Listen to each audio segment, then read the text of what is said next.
ചീട്ടുകളി സംഘം പിടിയിൽ 68,030 രൂപ പിടിച്ചെടുത്തു. വൻ ചീട്ടുകളി സംഘം പിടിയിൽ 68,030 രൂപ പിടിച്ചെടുത്തു.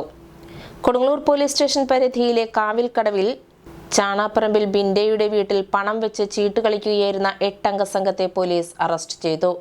ലോകമല്ലേശ്വരം കാവിൽക്കടവ് ചാണേപ്പറമ്പിൽ 49 വയസ്സുള്ള തമ്പി, പന്തീരമ്പാല പുല്ലൂറ്റ് പാലക്കൽ വീട്ടിൽ 52 വയസ്സുള്ള അബ്ദുൽ ലത്തീഫ്, ലോകമല്ലേശ്വരം വില്ലേജ് ശ്രീങ്ങപുരത്ത് പറ്റത്ത് വീട്ടിൽ 55 വയസ്സുള്ള സച്ചിദാനന്ദൻ, കാവിൽക്കടവ് ചാണേപ്പറമ്പിൽ വീട്ടിൽ 52 വയസ്സുള്ള ആന്റണി, എറിയാട് വില്ലേജിൽ എറിയാട് സെന്റർ ഒറ്ററാട്ട് വീട്ടിൽ 40 വയസ്സുള്ള റിജിത്ത്, മേത്തല അഞ്ചപ്പാലം കൊണ്ടിയാറ വീട്ടിൽ ഗോപൻ, പേമ്പസാർ പുത്തൻപുരയ്ക്കൽ ഷമീർ, കാവിൽക്കടവ് ചാനേപ്പറമ്പിൽ ബിൻഡി എന്നിവരെയാണ് അറസ്റ്റ് ചെയ്തത്. ഇവരിൽ നിന്ന് 68,030 രൂപ പോലീസ് പിടിച്ചെടുത്തു. സംഭവവുമായി ബന്ധപ്പെട്ട് കൂടുതൽ അന്വേഷണം നടന്നുവരുന്നു.